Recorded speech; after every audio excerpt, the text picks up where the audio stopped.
오늘 주신 말씀은 누가복음 3장 21절로 22절 말씀입니다. 누가복음 3장 21절로 22절 말씀 받들어 읽겠습니다.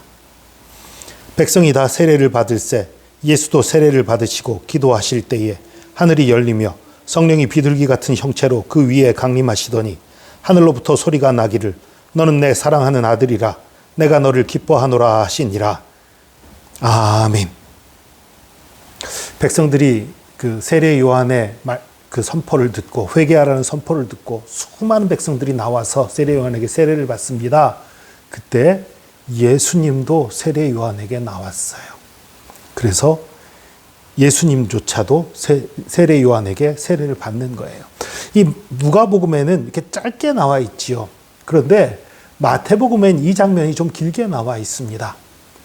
예수님이 세례 받으려 하자 세례 요한이 말립니다. 내가 당신에게 세례를 받아야지 어떻게 당신이 나한테 세례를 받습니까? 그런데 예수님의 대답은 허락하라, 허락하세요. 이렇게 해서 하나님의 의를 이루는 것이 마땅합니다. 하나님의 선을 이루는 것이 마땅합니다. 이렇게 말하는 거예요. 그 얘기를 듣고 세례 요한이 마지못해서 세례를 베풉니다. 그리고 그 세례를 받는 순간 하늘로부터 성령이 비둘기 같은 형체로 내려오셨지요. 근데 이 부분을 많은 분들이 비둘기 같은 형태 하니까 그 영화 같은 데서는 예수님이 그 세례 받는 순간 비둘기가 날아가는 장면 보여주고 막 이런 경우도 있는데 그런 게 아니에요. 비둘기 같이 조그만 모습으로 내려왔다는 게 아니에요. 비둘기 같은 그런 어떤 그 비둘기 같은 어떤 모습으로 아마 예수님 전체를 쌓는 아주 거대한 모습으로 내려오셨을 거예요. 물론 이 모습은 세례 요한이나 예수님만 보셨을 거예요. 근처에 있던 다른 사람들은 못 봤겠지요. 어쨌든 그러니까 비둘기가 한 마리가 예수님한테 날라온 그런 게 아니라 그 비둘기 같은 형체로 아주 거대한 그런 성령님이 예수님을 감싸듯이 내려온 그런 것이었을 것으로 추측을 합니다. 어쨌든 성령께서 그때 예수님께 임하셨어요.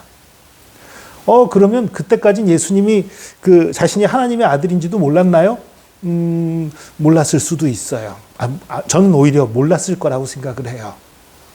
다만 자신이 하나님의 특별한 사명, 커다란 사명을 받은 그런 존재라는 건 알고 있었을 것 같아요. 그건 알았지만 본인이 하나님이시라는 거는 모르셨을 것 같아요. 근데 그건 중요한 게 아니고요. 중요한 건요, 예수님이 완전한 사람으로 이 땅에 계셨기 때문에 이 땅에 있는 동안은 사람으로서 지혜와 능력이 제한받으셨어요. 그 지혜와 능력은 성령을 통해 공급되었습니다. 성령께서 지혜를 주시고 지식을 주시고 능력을 주신 거예요. 그 성령을 의지해서 사역을 하셨던 거예요. 근데 이 성령의 임하심이 이 요한의 세례를 받을 때에 있었다는 사실이에요. 이건 정말 우리에게 많은 것들을 알려줍니다. 사실 예수님이 하나님이신데 세례 요한한테 세례를 받을 이유가 있습니까? 없어요. 그런데도 받아요.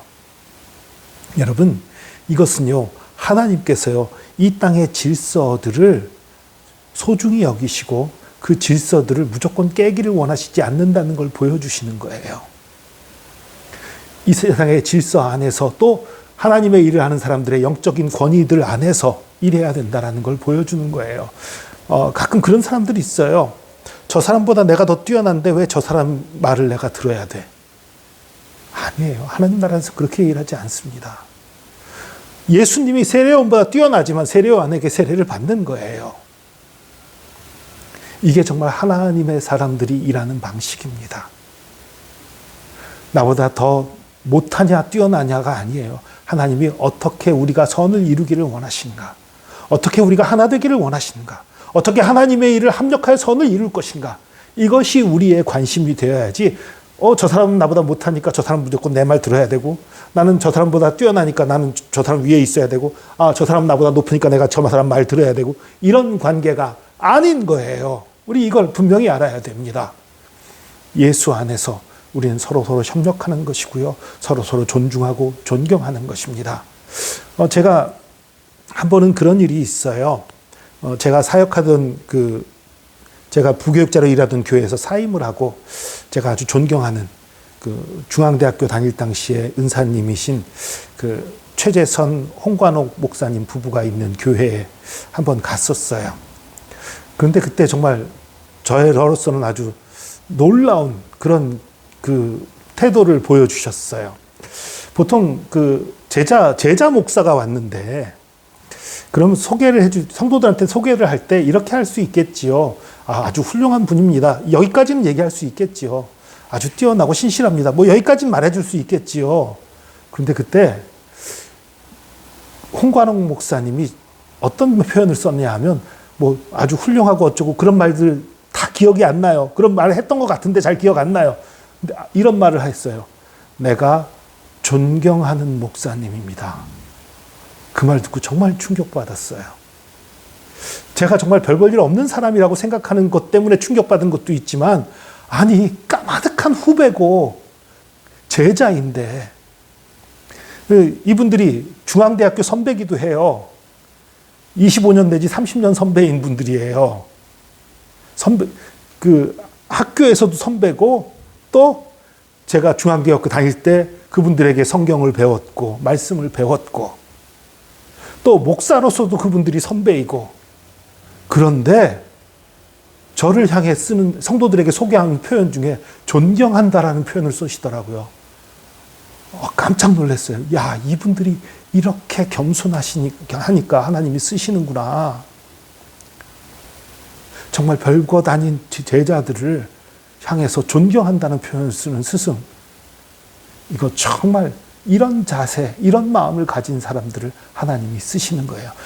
예수님이 세례 요한에게 세례받은 것도 그런 모습 중에 하나라고 보여집니다. 여러분, 저 사람은 나보다 못해. 저 사람은 나보다 뛰어나. 그것이 우리의 삶의 기준이 아니기를 원합니다.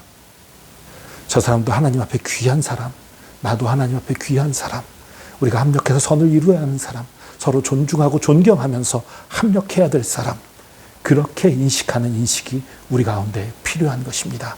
그럴 때 우리 모두가 합력해서 선을 이루며 하나님 나라를 건설해 갈 수 있는 것입니다. 기도하겠습니다.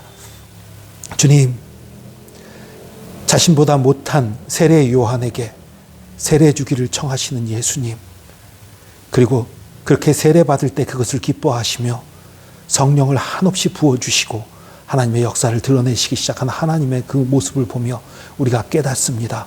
우리 사람들은 나보다 위에 있는 사람, 나보다 못한 사람이라는 그런 평가로 서로를 판단하고 대하는데 주님의 나라는 그런 나라가 아닌 것을 우리가 분명히 깨닫습니다. 나보다 못한 사람이라도 하나님 앞에 있는 사람이면 존중하고 존경하고, 나보다 위에 있는 사람이라도 역시 또 하나님 안에 있음으로 인해서 존경하는 그런 우리의 삶이 되기를 원하고, 그렇게 해서 우리가 서로를 존중하고 사랑하고 섬기는 가운데에 합력하여 선을 이루며 하나님 나라를 이루어가는 하나님의 사람들 되게 하여 주시옵소서. 진정한 겸손을 배우고 진정한 하나됨을 배우고 진정한 존중하는 자세를 배우고 주님의 성품을 닮아가게 하여 주시옵소서. 함께 하심 감사드리며 예수 그리스도의 이름으로 기도합니다. 아멘.